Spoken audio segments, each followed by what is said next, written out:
हाँ जी, नमस्कार जी, नमस्कार। मैं भारत की धरती से हर्ष कुमार फिर से आपका स्वागत करता हूँ।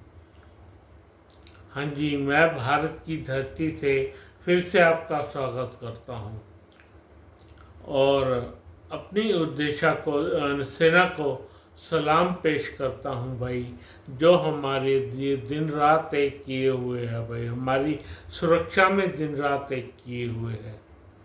और आपसे ये अनुरोध करता हूँ कि मेरे चैनल को सब्सक्राइब कीजिए, लाइक ज़रूर कीजिए। बगैर लाइक कीजिएगा करके जाइएगा मत। मैं आपसे ये अनुरोध करता हूँ, बगैर लाइक किए मत जाइएगा भाई। चलो, आज मैं बात कर रहा हूँ, दो तीन पॉइंट पे मेरे को बात करनी है, जिसमें से ईरान है, जिसमें से पाकिस्तान है और जिसमें थोड़ा बहुत यूक्रेन भी फंसा हुआ है भाई। इन तीन देशों ने पता नहीं क्या सोच के पंगा डाल लिया भाई अपने गल गल में। क्या सोच के पंगा डाला है इन तीन देशों ने, पता नहीं ये क्या सोचते हैं, ये हम क्या कर लेंगे, हम कितने बड़े उस्ताद हो गए हैं और जैसे हमारे हमारे विरुद्ध कोई चल ही नहीं सकता। सबसे पहले तो ईरान की बात करें, ईरान की बात करें करते हैं भाई। आपको याद होगा अमेरिका ने इनके चुन चुन के मारे भाई बंदे। इनका एक सेना नायक मारा अमेरिका ने, और इजराइल ने तो 7-8 उड़ा दिए, 7-8 इनके वैज्ञानिक उड़ा दिए भाई। बुरी तरह से इनका हाल किया है भाई, तब जाके इनको शांति पड़ी है। ईरान जो कि पहले तो लड़ता रहा इराक से इसका युद्ध हो गया था और ये दोनों आपस में लड़ते रहे कितने साल। बाद में सद्दाम हुसैन का जो पत्ता काटा अमेरिका ने, उसको पकड़ के फांसी दे दी भाई। तब जाके ईरान चुपचाप बैठा। उसके बाद ईरान ने फिर से खुसर पुसर शुरू कर दी भाई। उनको ये कहने के लिए हमारा फिलिस्तीनियों को दोस्त बना दिया और इजराइल को मारने की कोशिश की भाई, जबकि कोई तुक नहीं बनता। ईरान का कोई भी तुक नहीं बनता। 2000 किलोमीटर दूर बैठा है भाई, 2000 किलोमीटर दूर। सोचने की बात है, ना कोई सीमा लगती, ना कोई लेनी ना देनी, खाम का उसके पीछे पड़ा हुआ है ईरान। अपने ऊपर सैंक्शन लगवा लिए अमेरिका से। क्या इसने किया, क्या सोच के इसके सत्ताधारी लोग हैं, जो लोग सत्ताधारी हैं, वो क्या सोचते हैं, मेरे को समझ नहीं आया। मेरे को कुछ समझ नहीं आया भाई, क्यों आप अमेरिका के विरुद्ध इतना लड़ रहे हो, जिस देश से साथ ले सकते थे भाई। तुम्हारे और कोई देश तो नहीं करते ऐसा।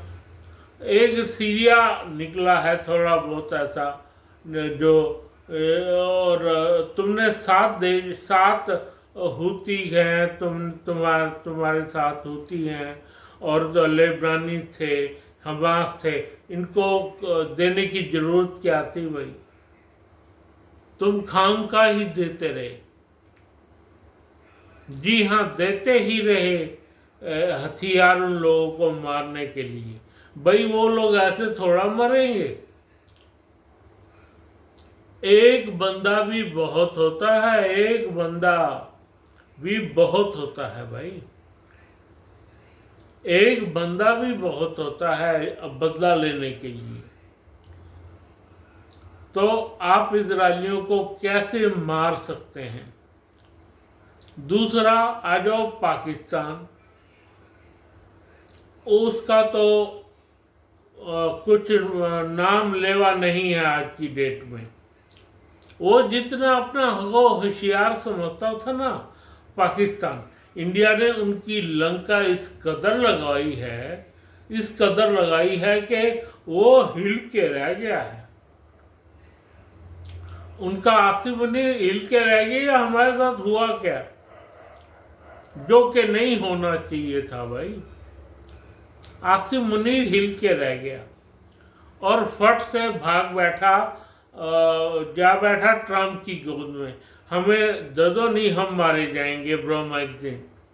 इंडिया ने उनको ऐसी मार मारी जो जिसके चीज का वो हुनर होते थे ना पिछले 26 सालों से 30 सालों से, कि हम परमाणु बम बना लिया, ये कर लिया, वो कर लिया, उनके उसी परमाणु बम को बचाने के चक्कर में वो ट्रम्प की गोद में जा बैठा।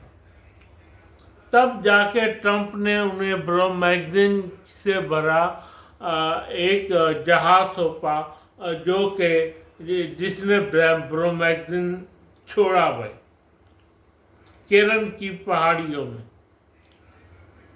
बिल्कुल। तो अब आप ये हिसाब लगाओ कि इस वजह से चाइना भी इससे गुस्सा हो गया, चाइना भी गुस्सा हो गया।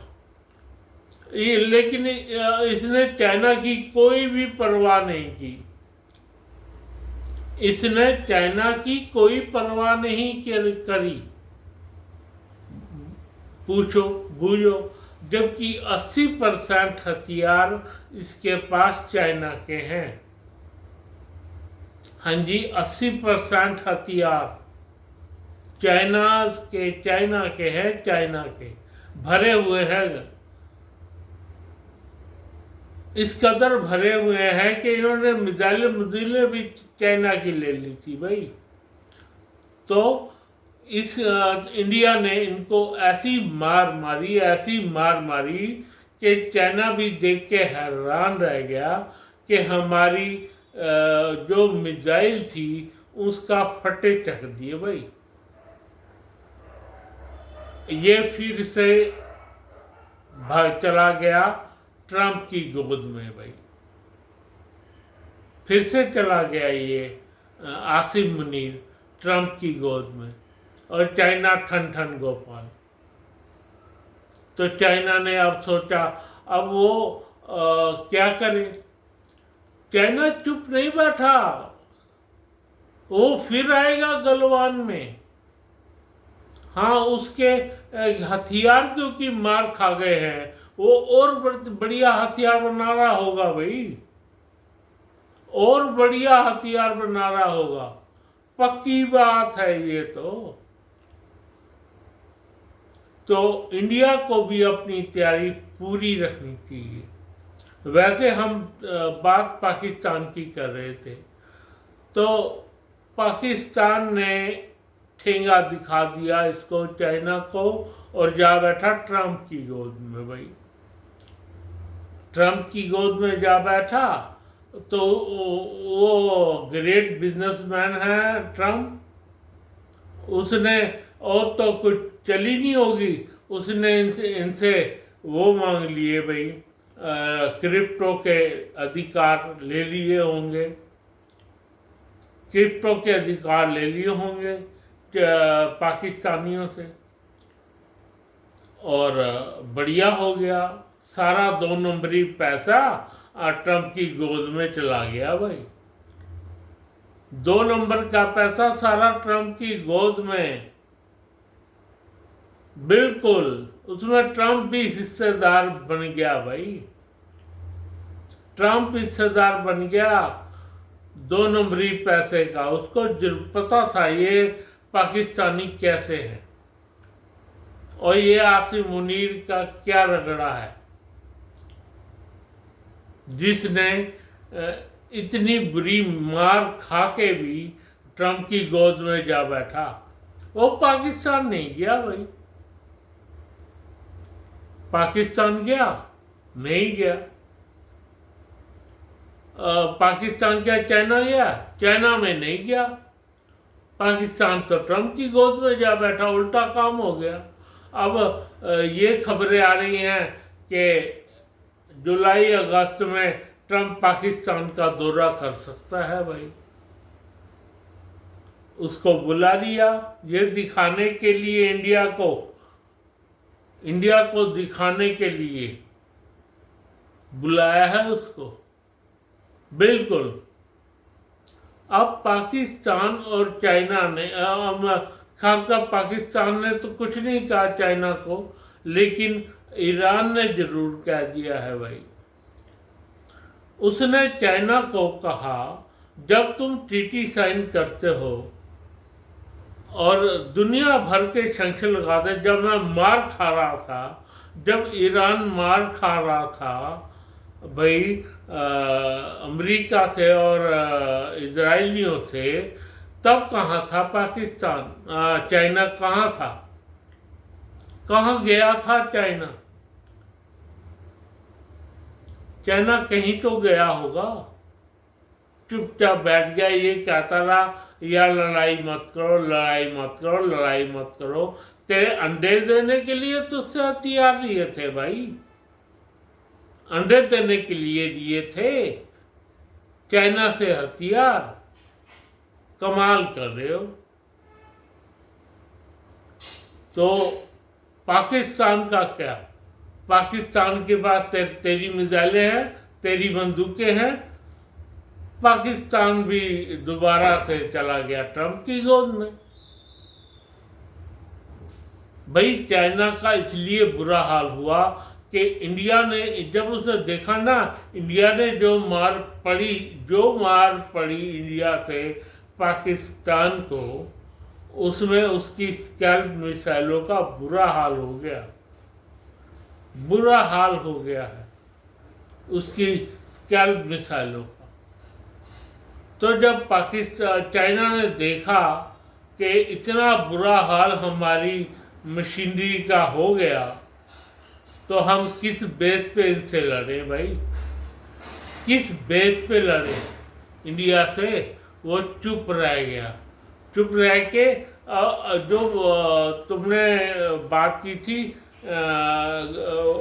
उसके अंदर, पहलगाम के अंदर पाकिस्तानियों ने, तो कहने लगा ये गलत है, गलती मान रहा है, ये गलत किया है पाकिस्तान ने।